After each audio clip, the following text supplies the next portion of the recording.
Hello and welcome to today's Confessions of a Global Changemaker show. I am bringing to you a lady who has been on this show probably 2 or 3 times now. She's so freaking awesome that I keep getting her back. We did a what Kerry did next the last time, and now we know what Kerry did next this time because she is one of the co-authors of The Law of Brand Attraction. Kerry, welcome back to the show. Hey, thank you for having me back. It's an absolute pleasure. Kerry, you are crushing it. Lubna's fame name is the Action Accelerator. I think you're competing with her on action taking, I have to say. Well, we are an action-taking group, so we do have very similar values, which is probably why that's happened. And we literally support each other to no end. Yeah. To no end here. It's been really amazing watching the amount of support that's come out and actually watching the PR that you've collaborated with 2 other brand builders, and literally today this article came out and I was like proud mama bear. Honestly, I had tears running down my face as I was watching these 3 amazing brand builders that were just featured in the way and positioned in the way that you so deserve. And if nothing else, I'm so glad that this book has come out because it's given all of you a reason to now get out there and really, really shine. Like, how does it feel to see your name on so much PR and so many articles and things? Gosh. Oh, do you know, sometimes you just go, is that me? Is this real? Is this actually happening? When the article came out, first thing I did was show my mum and dad, and they were so proud. It was unbelievable. Collaborations in this community are like spreading. Literally, there's collaborations going on all the time. Time. We're growing, we're stepping up, we're changing, we're growing, we're stepping up, we're changing. And there's just this constant growth that happens. Yes, at times it can be a bit uncomfortable, but that's just a part of change and growth. And then when you look back, I mean, I just I'm still, part of me goes, is this really happening? Is this really, I've never come across a group that has collaborated so hard and supported and made sure that we get results. Yeah. And the results speak for themselves. They do. And it's so exciting to watch you all getting these results. I mean, I'm going to dig into Kerry's chapter in the Law of Brand Attraction book as we go through this show. In fact, you can read Kerry's chapter. It starts on page 113 of the book. Kerry, out of all the titles that you could have checked, because you've got so many skills and so many things that you do. Yeah. What was it that made you choose, if you don't like your business, change it? Oh, goodness. I've realized from years of staying in exactly the same position that fear is something that can really grip you. And we can be so set in our ways and set in our box and think, this is it for me. This is what my life is going to be like. And start accepting what, A, we wouldn't accept ordinarily. And 2, if we felt that we could change it, we would, but we just don't know how. And a lot of people are stuck in a business, they're stuck in a job, and there's something inside them that says, there's more to me than this. And when you've got that voice, don't you? See, the key question is, where do you go to do something about it? What is the starting point? And that's where my chapter comes in. I mean, you talk about the yawn factor as well, which is quite funny, right? Because I've observed Kerry, like Kerry and I have known each other for years and years and years and years and years. And you're like, basically, if you want to get anything past Kerry, if you want to get something that really works and that catches attention, you've got to get it past Kerry. If it can't catch Kerry's attention, you've got something that won't catch everybody else's attention.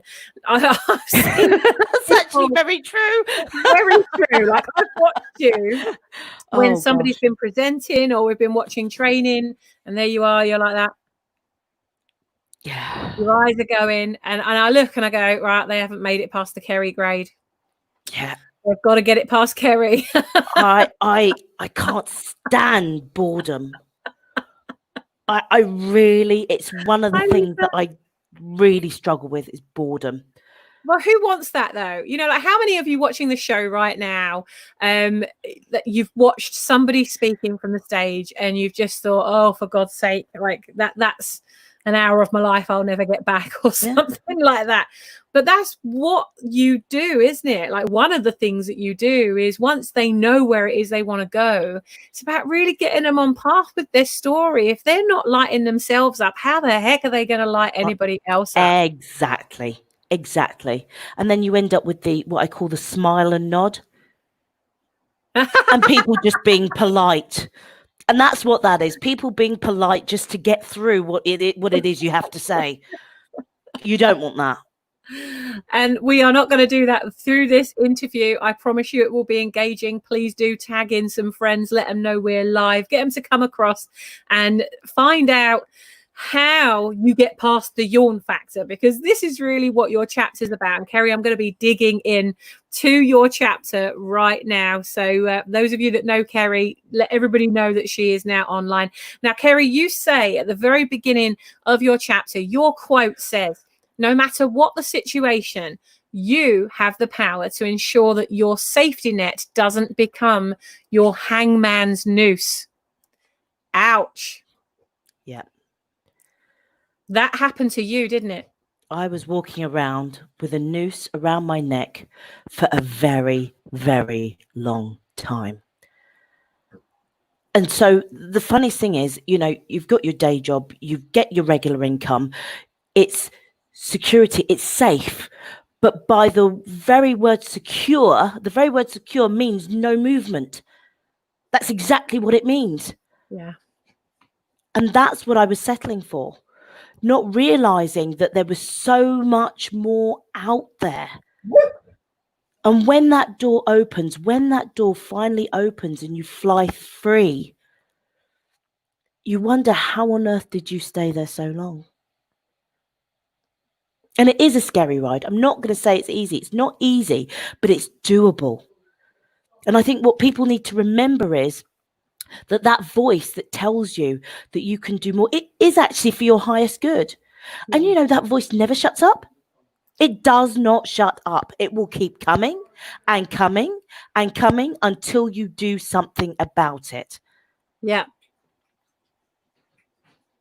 And it will take away what it keeps giving you if you don't use the gift, as you had that conversation with Greg. Oh, gosh. Oh, that chat in the pub. Well, that soon got me moving. Wasn't what I expected over a roast dinner. But I do. There's a way of doing that. He picks on brand builders and goes, right, I've seen you. You're not showing up in the way the like I see you show up in this room, but outside of what's going on? And he'll just guide somebody. Like, tell me what's going on there. Yes. That got it. And then you get that, you realise there's no escape. Yeah. And so I had to answer the question. And, you know, he did say to me, and I will never forget these words, Kerry, if you don't do something with what you've got that the universe has given you, you know what? It'll take it all away. Boom. And in that moment, I knew I'd been given a gift. I had the brand builders. I had an idea. I had the skills. Didn't quite know how it was all going to come together. But I had to just trust, do what I was told, even if I didn't fully understand it. I had to let go of the need to understand absolutely everything and have my ducks in a row. The minute I did that, things shifted beyond. I couldn't have orchestrated that myself. I mean, I don't know how else to explain it. It just happened. You were in the right place at the right time with the right people. You could never have planned that if you tried. Never. But I realized that if I allowed the universe to take away the gift that I had been given, I'd be allowing myself to go right back to square one. Ooh, and you talk about partly in your chapter. I mean, there's so many things you didn't have time to get into your chapter in the space that we had within the book. I want to dig into some of those other things that didn't quite make it into there. But say on page 114, looking back, I now realize fear had been holding me. It was fear that kept me safe, but it was also making me fade away, smaller and smaller, to a shadow of my former self. I needed to take action, but didn't know where to start. How many of you watching this show have ever felt like that? Because I probably can guarantee almost that your ideal customers are feeling like that right now.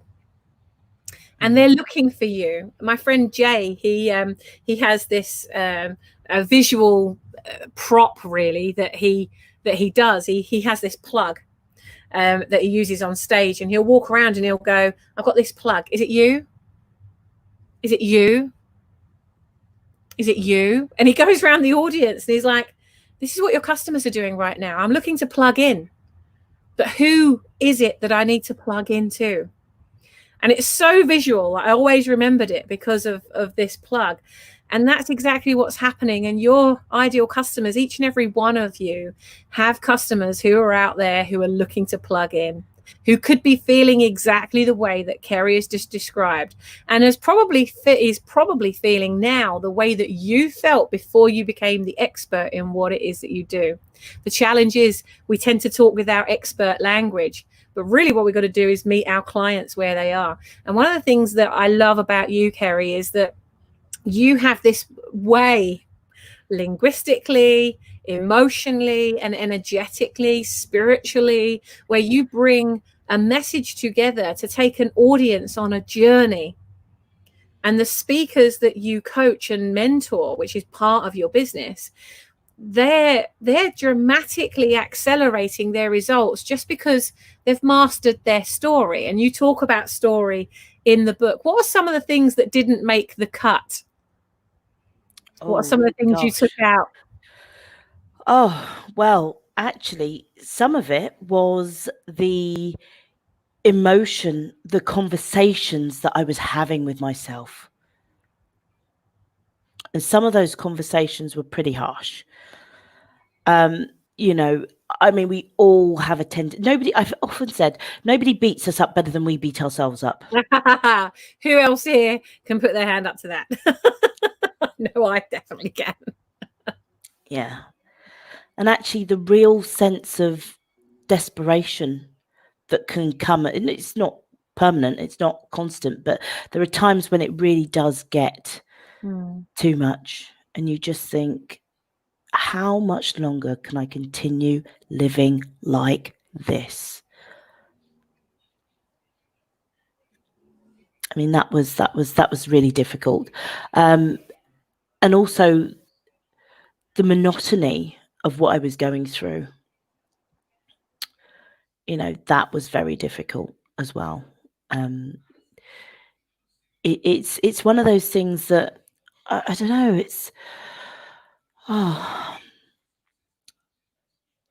It's definitely more to do with the conversations that I had with myself. Definitely, that everybody has with themselves. And you kind of, when you start having that conversation with yourself, our friend Wendy Watkins over in Atlanta, one of our members in Atlanta, she says, the mind is a dangerous place. Don't go in there alone. Do you know what? She's so right. When we start having those conversations with ourselves, we can go down a whole track that we would, like, if we were sat with a friend, you would just pull them straight out of it, wouldn't you? You'd use every technique you had to bring them out of it. You'd show them the ladder and say, here's how to step up. Here's how to get there. But why is it that we do it to ourselves? We climb down that ladder and we get in that pity party and we have that conversation, don't we? And I think, you know, sometimes there's such a hard conversation to be had. And we need to have it, don't we? And there was a conversation you needed to have with yourself. But it's almost like in your story, you totally, like, you were on this journey. It seems you were in this kind of hamster wheel, and lots of people describe their life as, you know, day to day is a hamster wheel. And you, in your chapter, you sound like that's happening. And then you say on page 114, you say, the day it finally happened, I was ready. I had no idea it was going to be that day, because it was just like any other mundane day. It's 8 p.m. as usual. I'm sitting alone in the empty office, catching up on work, whilst Mickey scrambles around, the office mouse. Yet the empty chairs are now telling me a different story. They're telling me that whilst their usual occupants are out living their lives, my chair will never be empty, because I give everything I have to the mundane. Bam! Just like that, I realized I was in my chair. It's almost like this my chair thing becomes this villain, this ogre, this like my chair. Why is no one else in their chair? Why am I still in my chair? Yeah. Yeah. And I realized how I've been treating myself. And one of the things that didn't make the book was actually how ill I'd made myself as a result of it. Mm. And I thought I could keep going and going and going and going. I felt I could do, you know, I could just endure because I need to. I've got bills to pay. I've got this to do. I've got that to do. So I need to keep going. And I kept going. And the minute I stopped, I became so ill.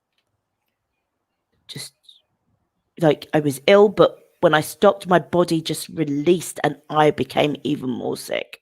You know, actually, like as you're saying that, I'm really resonating with that, because I was exactly the same when I walked away from that business. I mean, you knew me at that time. When I walked away and moved to France, I was actually really sick. I was really sick. And you know, one of the things I remember the most, maybe those of you watching this now can resonate, if you've ever had that calling that you needed to do something, but it was a big decision, and it was a decision that was going to change the course of your life, but someone had to make it, and that person had to be you.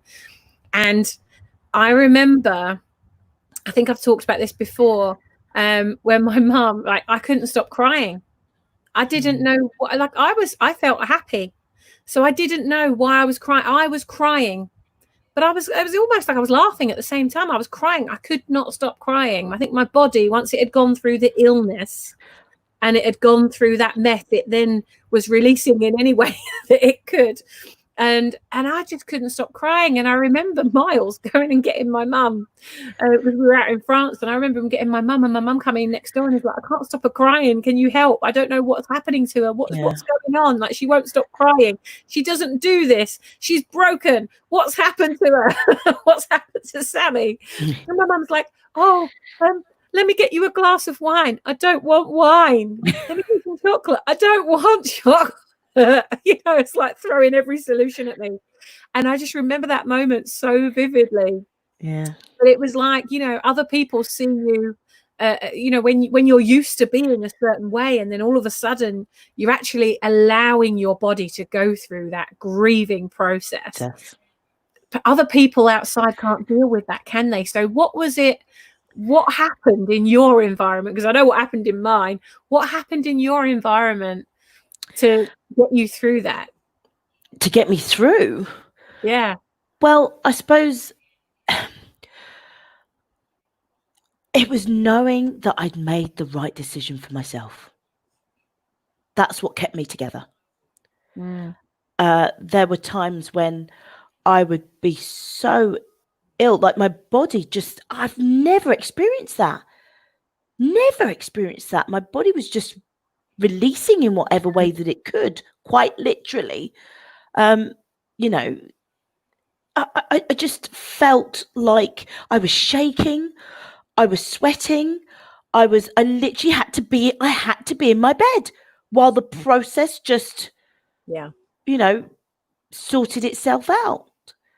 But I knew I'd taken that step towards freedom. I had taken a step towards my future, and realizing that actually by staying in a job that really wasn't the best thing for me, every day I stayed, it stopped me from touching the lives of countless people in a business that I actually wanted to do. And so now I'm free to do that. And as I say, lots of opportunities have come my way. And I'm in a position where I've got the time now to be able to make the most of those opportunities and become an, an international best-selling author.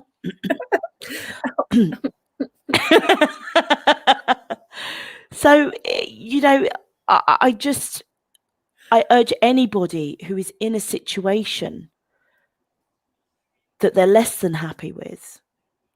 And if you have that voice inside you that says, I can do and be more, and you know that feeling, then honor it. Honor it. If you're unsure, just read the chapter in the book. Reach out. And I'll tell you exactly where to start your first step. There are times along the journey that aren't always easy. And one of the things you talk about in your chapter is when you say, but suddenly doubt creeps in. Oh, yes. What am I doing? What will I do for money? The work has stopped, but the bills keep coming. I've done my time. I'm so fed up of scraping the barrel, counting down to the next payday, living in overdraft and hoping my card doesn't get declined. The only comfort I have are my mother's words, Kerry, it may be long, but not forever. I mean, what an amazing line that is for everyone to take away. That, you know, if you're going through something right now, if things are feeling like, whoa, hang on, all right, just throw another thing at me, you know. You know, we have those times, don't we, where it's like, oh my God, is anything else going to go wrong? Actually, no, I take that back. I'm not inviting it. But just one thing after another. I love that statement. I've typed it up here. It may be long, but not forever. What a great statement. Your mum is very wise.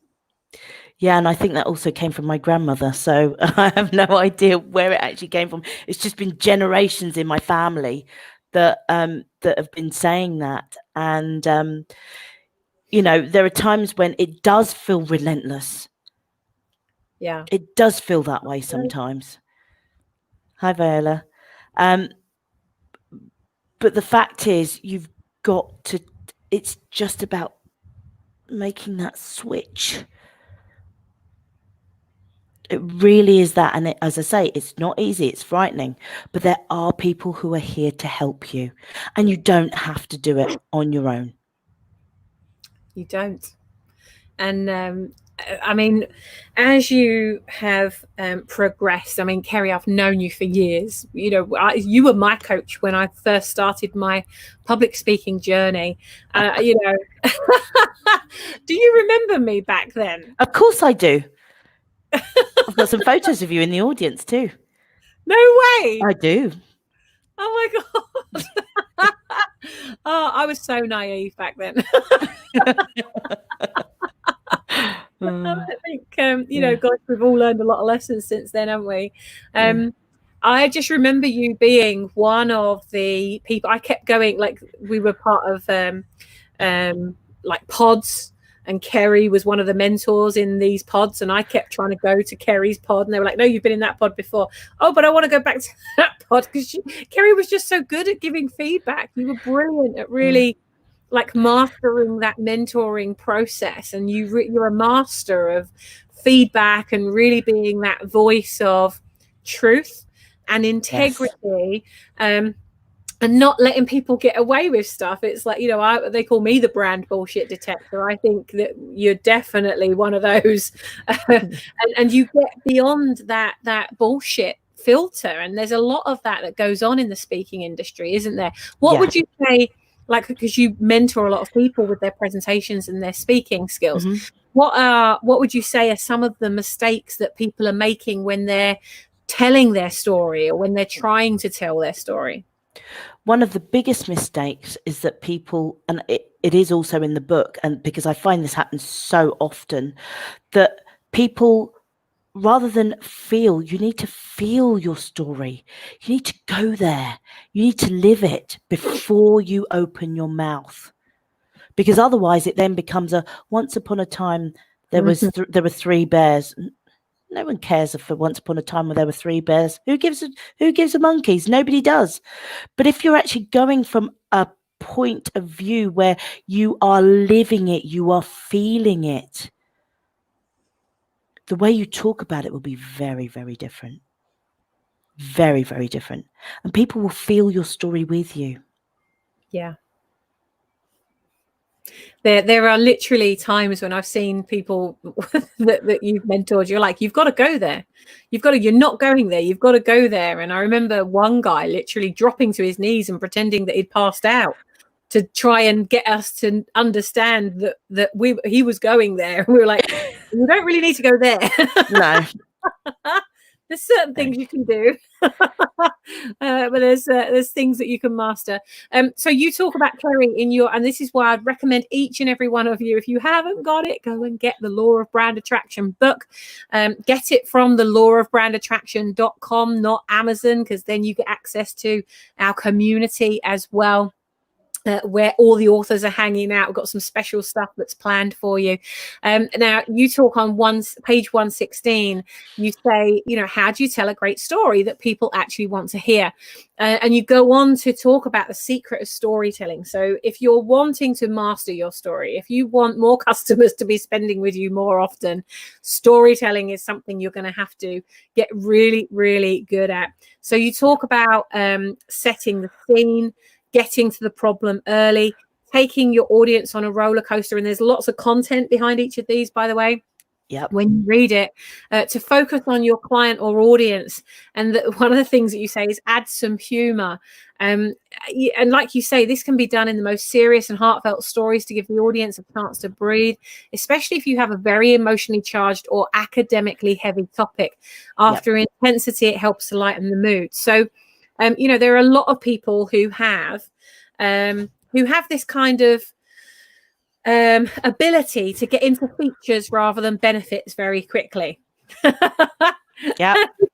And it does this, and it does this, and it does this. Oh, and it does this. And did you know that it did this? Is like, I've lost the point of wanting to care about what it does already. But a story can get all of those features across, can't it? And you can bring those things in with humor. For somebody who has a really academic topic, what would your advice be to them? Well, the fact of the matter is, your audience are there for you, for themselves, but they also want to know about your story, but coming from your personality and your authentic self. So don't be frightened to be vulnerable. Don't be frightened of that at all, because actually there's a lot of power in that. And also, if you think about it, everybody's sense of humor is slightly different. We all have our little quirky ways about us. Don't be frightened to throw that in, because if you've got heavy topic after heavy topic after heavy topic after heavy topic, you leave your audience feeling like that. Oh gosh. And when they leave flat, they don't buy. They're not going to buy from you. They're tired. They think, goodness, when is this going to end? And it becomes quite a thick, heavy, it's like smog. It's thick, it's heavy. You don't want to be in it. So then what they're going to want to do is escape. So just by adding your sense of humor, even in an academically charged topic, it makes it lighter. It means people enjoy it more. It gives them the breathing space to digest what you've said and to just be light for a little while and then get back into the heavy stuff. Yeah. And what you do also really well is pauses. You do pauses really well. And so many people want to fill the silence. So for those people who are creating Facebook Lives rather than the stage, because at the moment there's a lot of people that are having to master doing everything online because that's they right. can't do it in a physical setting. And of course, when you're physically in front of someone, there's a very different energy in the room, isn't there, to when you're on a live. So what are some of the tips that you've got for our brand builders and our viewers and listeners today who are stepping into the direction of doing Facebook Live, or they're doing webinars, or starting to do videos for their program? What are some of the tips you've got for them? Okay, so first thing, Make sure the camera's at eye level. Look at the camera, not at the screen, because otherwise you miss engagement totally. So, for example, here I'm looking at the screen. Yeah. Here I'm looking at the camera. And if you need to put like a little bit of blue tack or a little red dot just over the lens, just to make sure that you know where to look. And remember, it's not about you, it's about them. Right? When you're looking at the screen, it's so easy to, oh, I've got a pimple here. Oh, so it allows for that. I see people doing that. Actually allows for the chitter chatter. I can't even watch people now because they're going like that and they're playing with their heads while they're on the camera. And I'm like, I can't even watch you. And your content it must be excellent, but I can't even get to the point of continuing. I can't get to that. and most importantly, it doesn't matter. You've got to enjoy it. Just enjoy the experience. Whatever happens, you'll learn from it. Just enjoy it. That's probably my number one tip. Well, one of. I like that. And pauses are your friend. If you're trying to rush through it just to get to the end and say, whew, thank God that's over, you can be sure they're gonna feel it. They're not stupid, they know. So anytime there's something really important that you want people to know, make sure you pause. And the funniest thing about telling stories is it's not what you say, it's how you say it. You can tell anybody anything, that the sky's pink, but the way you tell them that will make them wonder whether it really is pink. That's brilliant. Kerry, you like around a dinner table, you are always the person that everybody's like listening to, and that's why my food goes cold. I'm too busy talking, I'm lost. You are indeed, but what is next for you, right? So you're in the book, you've been published author. I mean, this journey was very interesting for you, wasn't it? This pulled up and brought up a lot of stuff while you were writing your chapter. Tell us a little bit about what was coming. What was your thought process? Because you went through a whole personal journey of discovery in like 7 days. Right? I did. I absolutely did. You went really quiet. Kerry never goes quiet. Kerry went really quiet. We were like, where's Kerry? Is she all right? And I've done thousands of stories for different people and helped them out with their stories. But this was my story. And there was I discovered this little person inside me that is a perfectionist beyond anything. I knew that she was there, but I didn't really know her until the book. And needless to say, we've spent time trying to understand each other and parting ways. Just understanding that she's there, but listen, lady, you've got no space here. It was really challenging for me, because I then looked at my work so critically because I wanted it to be absolutely perfect. Mm-hmm. And I had to get past that. Really had to get past that. How many recovering perfectionists have we got watching the show right now? Give us hashtag recovering perfectionist. I think also it's just realizing that this book was going to be around a lot longer than I physically will be. So there was this need for me to leave. I knew with every tap of my keyboard, I was leaving behind a legacy. That's beautiful.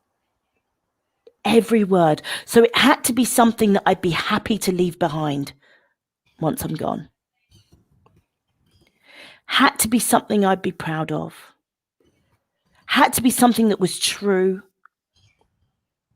And it had to be something that would change countless lives in line with my vision.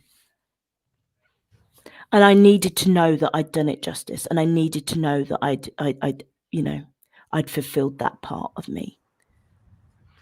Well, I And think yeah, even now I still feel a little bit emotional about it all, because it's I just know there's so many people who are going through stuff right now, especially with the whole climate that we're in and the way that things have changed. And I know that a lot of people are frightened right now, but there is another way. Once upon a time for me, it was going into Asda and crossing my fingers thinking, oh goodness, I hope I can pay for this shopping. And working full time and still being in that position, part of the working poor. And so there's so many people who are in that position, and they don't have to be. It's just they don't know how to start moving. Don't wait 14 years like I did. Get in touch. Cut that route short and do what you know you're meant to be doing. And if you're not sure what that is, reach out to Kerry and have that conversation, because it's what she does. You don't have to do this alone. You don't have to do it alone. And I'm bringing to you all of the best people who I trust implicitly, who I go to when I need support or guidance or mentoring or training, or I might need a little bit of consulting on something. All the people in this book are the people that I trust. All these faces that you see here, they are all people who minister to me or mentor me or have mentored me for me to be where I am. Or they're part of the Brand Builders Club who still help me to be where I am, because I wouldn't be where I am with an amazing club of the most incredible collaborators if they didn't want to be part of it. So I'm only where I am because of you guys. I'm only where I am because we partner and collaborate to do great things and get messages out there and create ripples greater than we could ever try and create on our own. And it's so important to realize that you are not alone. And the telephone numbers, the contact details, the websites, the email addresses for every single author that you see in this book, they are at the end of every single chapter. So that if you feel that you need help or you need support, you need guidance, you just want to talk to somebody who's been through the same thing, or they're going through the same thing, or you think you're going to go through the same thing, their details are there so you can reach out to them, just as they are in the description with this video today. So you can reach out to Kerry. You really are surrounded by the people who want to help you. And they don't give up their time to come on this show just so that they can, do something nice that doesn't make impact. We want to make the most use of our time, don't we? And Kerry, you're big on impact. I can see you're wearing your one drop. Yeah. The one dropreneurs. Kerry, what would you love to see happen in the world that we get to create together now? Oh gosh, that's a big question, Sammy.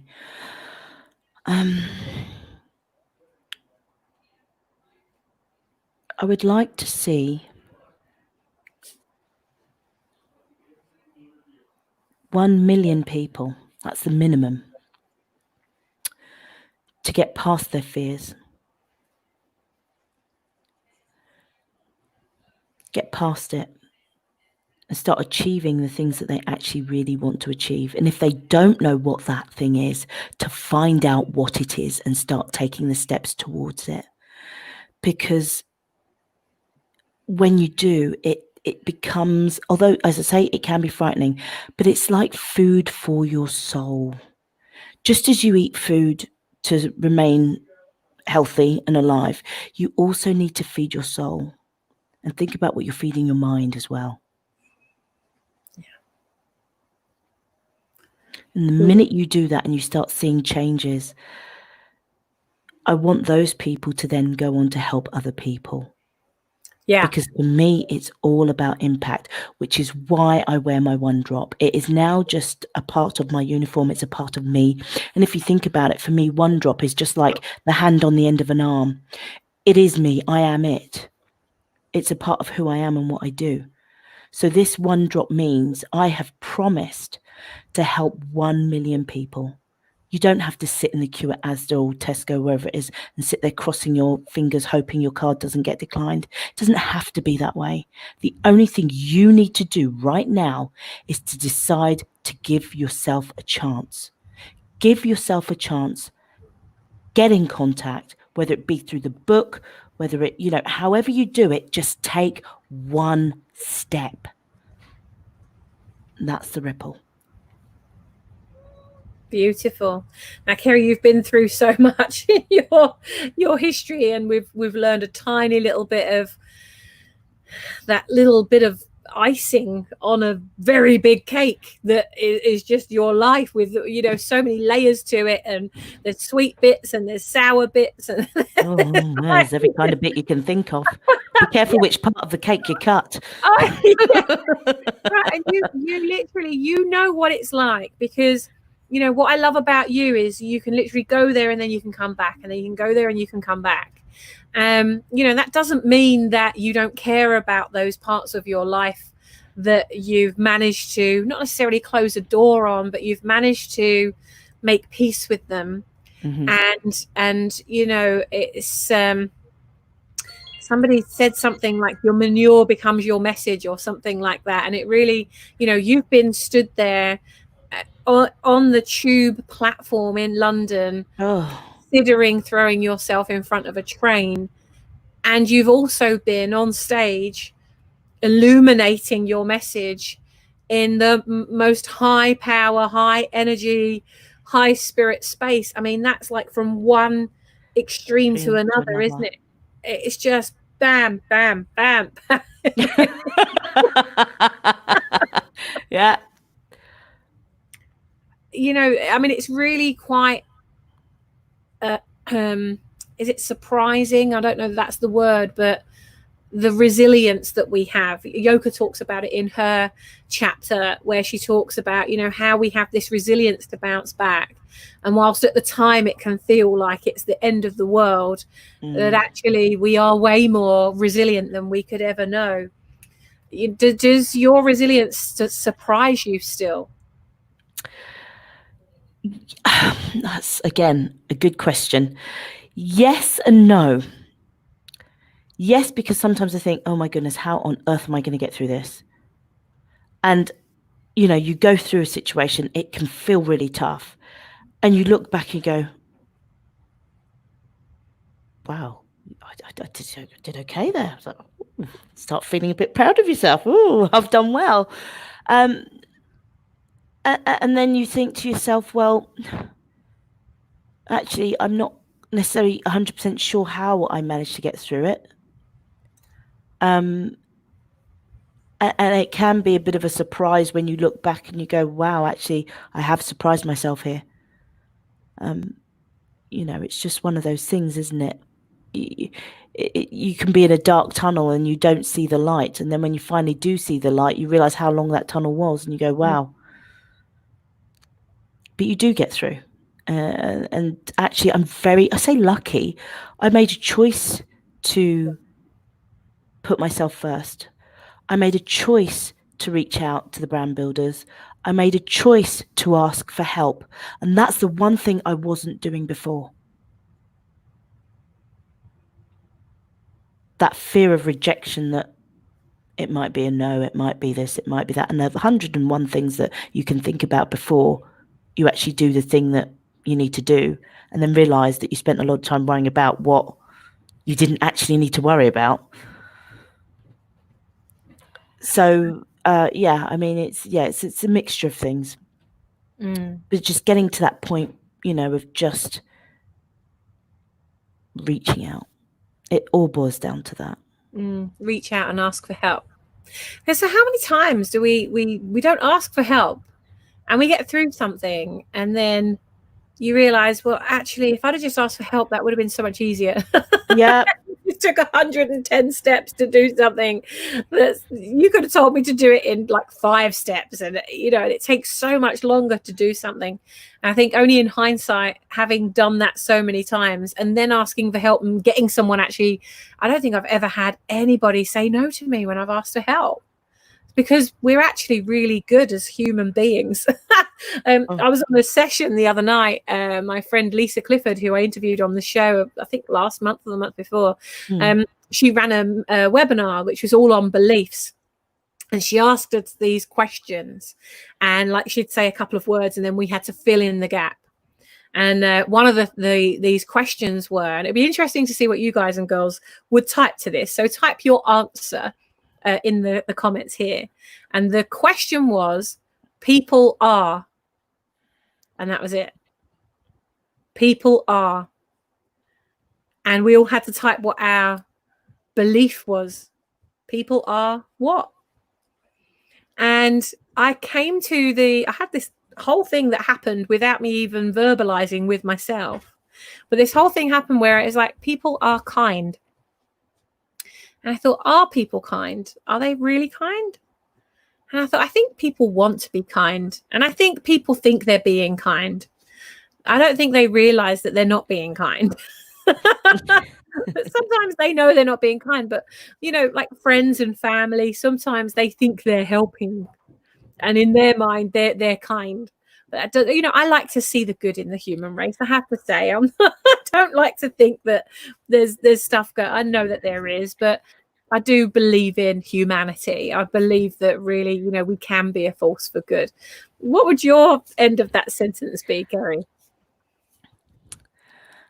So the people are. Yeah.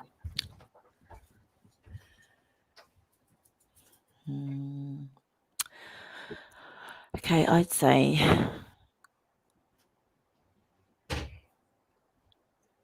people are willing to help. People are willing to share. Maybe I'm just talking about me specifically. But actually, I think people do want to do their best. And I think their intentions are usually in the right place. Usually. I do. You know, it's the power of belief is what gets us through, isn't it? The power of a good story can get us through. The power of a good interview can get us through. The power of you asking for help will get you through. There are things that can help and there are things that will help. And asking for help is the very first step. And you heard it here. And if you hadn't given yourself permission to do it before, Kerry and I both give you permission right now to ask for help. If you need it, ask for help. People would be offering it. We wouldn't be offering it if we didn't mean it. So if you need help, please reach out. It's what we're here for. Kerry, it's been stunning to have you on the show. I can't believe we're like 50 minutes in. It's gone like that, as it always does. Is there anything that you would like to share? Anything? What have you got coming up? Is there anything you want to tell us about? What's going on in Kerry's world right now? Oh gosh. Well, we've had an amazing press release that's gone out. The website is you know, nearly ready. So yeah, my lead magnet's great. Anything I wanted in terms of creating that was all on the brand builders.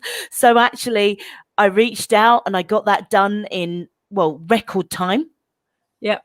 And really this whole, I just can't even begin to tell you.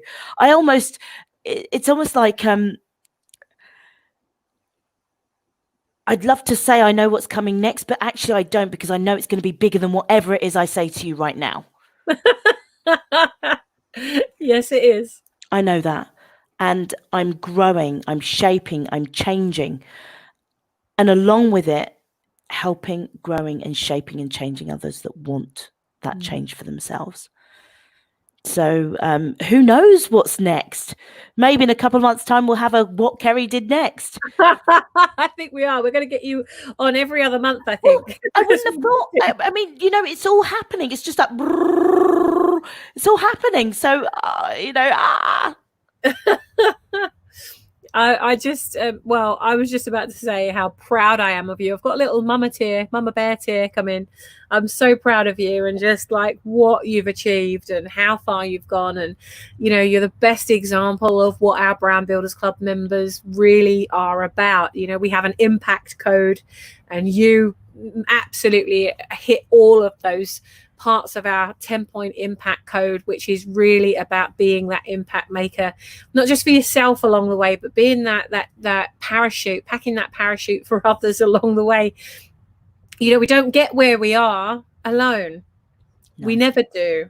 And there are people that support us and pack that parachute on the way. I love that saying that Penny Power says, you know, that packing your parachute. I think it really is so descriptive of what we do as a brand builders collective. And, you know, this book is just one of those things that we've done to pack each other's parachute, but also to pack the parachutes of many millions of small business owners and entrepreneurs around the world who might just need a little bit of motivation, support, encouragement, some direction, some guidance, some tips, some strategies, some tools, and all of it is in there. You want emotion where you go, holy fuck, how did they get through that? Oh my God. And they're doing this now? How did they even come through that? And they tell you how they did. So you can do it too. And then you get other people where you go, that's a fucking clever strategy. I never thought of doing that. I'm going to start doing that. I mean, it's just all the way through. Every single chapter is so different. You up, down, whoa. Woo, that's good. It was a wild ride reading the book. I'm actually reading the book now as if I'm just a normal reader and that I haven't written it or been part of it or anything. I'm trying to read it with my customers head on now, and I'm just loving it, absolutely loving the book. Let's get it up on the screen right now. You can read Kerry's chapter. Go to the lawofbrandattraction.com now. Even if you've bought it, go and buy it for someone else. Buy it for someone else, put a little note in the front of it and post it to them. How special it will be that they get that from someone that they love, someone that they care about, who realizes that they are valued and that somebody else thinks enough of them to gift them something like that. That's what happened for me with The Secret. It was a gift, and that changed my life, that book. And, you know, for those of you that have read, how many of you have read The Secret or watched The Secret? You know, there's actually a few of the authors in here that said The Secret changed my life, and now I'm writing a book with Bob Doyle and Marie Diamond from The Secret. Right? It all comes full circle, doesn't it? Yeah, it's incredible. Cool. Absolutely incredible.